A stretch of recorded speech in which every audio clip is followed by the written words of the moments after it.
بسم اللہ الرحمن الرحیم۔ ایک مسئلہ جس کی طرف لوگ بکثرت سوال ہماری طرف مرتب کر رہے ہیں، لکھ رہے ہیں، سوالات بھیجے جا رہے ہیں، وہ یہ ہے کہ اس وقت جسمانی عوارض جو کہ بکثرت پھیلے ہوئے ہیں، ان میں ایک عارضہ وہ اسکن کا ہے، یعنی خارش وغیرہ کا عارضہ، پھوڑے، پھنسی، کھجلی، داغ، چنبل، اس قسم کے عارضے جو ہے بہت زیادہ پھیلے ہوئے ہیں۔ تو لوگ اس کے حوالے سے بکثرت پوچھتے ہیں کہ بھئی ہمارے کو داد ہو رہی ہے یا ہمارے چنبل کا عارضہ ہے۔ بہت سارے لوگ دانے ہیں، اس میں مختلف اقسام کے دانے ہیں جو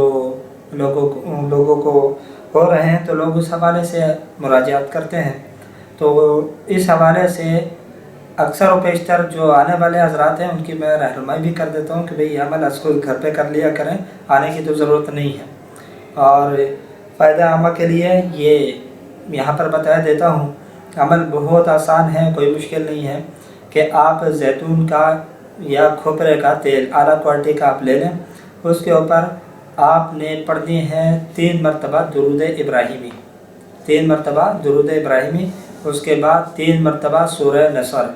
اذا جاء نصر اللہ والفتح، 3 مرتبہ، اور اس کے بعد پھر 3 مرتبہ درود ابراہیمی جو نماز کے اندر پڑھی جاتی ہے، وہی درود شریف آپ نے پڑھنی ہے۔ یعنی اول و آخر 3 مرتبہ درود شریف اور درمیان میں 3 مرتبہ سورہ نصر، یہ پڑھ کے آپ دم کر لیں، متاثرہ حصے کو اچھے طریقے سے پانی سے صاف کر لیں، اس کے بعد یہ دم شدہ آئل جو ہے اس کے اوپر اپلائی کریں اچھے طریقے سے، تو انشاءاللہ اس کی برکت سے جو داغ، چنبل، جسم کے دانے اور اسکن کے جتنے بھی عارضے ہیں وہ سب کے سب ختم ہو جائیں گے۔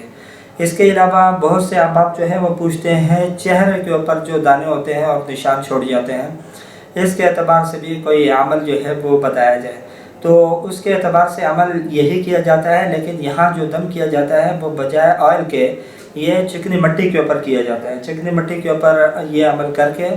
یہی دم کر کے اس کو تھوڑا سا پانی میں گھول لیں اور اس کو ایسے بالکل پیسٹ اس کا تیار کر لیں اور اپنے چہرے کے اوپر رات کے وقت میں اپلائی کریں۔ اتنی دیر تک اسے چھوڑے رکھیں کہ وہ خشک ہو جائے، آپ کی اسکن کے اوپر ہی وہ خشک ہو جائے۔ جب وہ خشک ہو جائے تو اس کے بعد اس کو آپ دھو کر کے صاف جگہ پر اس پانی کو پھینک دیں، کیونکہ آپ نے چونکہ اس مٹی کے اوپر دم کیا ہوا ہے اس لیے نالی کے اندر تو نہیں بہائیں گے اس کو، تو اس کو آپ کیا کریں گے، پانی کسی ایسی جگہ کے اوپر ڈال دیں جہاں پر کہ وہ کیا نہ ہو، کسی کے پاؤں کے نیچے بھی نہیں ہو، تو اس کے بہترین جگہ ہوتی ہے کہ بھی آپ کسی درخت کی جڑ کے اندر وہ پانی ڈال دیا کریں۔ اس طریقے سے انشاءاللہ اگر 7 دن تک یہ عمل کیا جائے تو جو چہرے کے اوپر بکثرت دانے نکل آتے ہیں، ایکنی وغیرہ، وہ بھی اس سے ختم ہو جاتے ہیں۔ اللہ رب العالمین عمل کی توفیق عطا فرمائے۔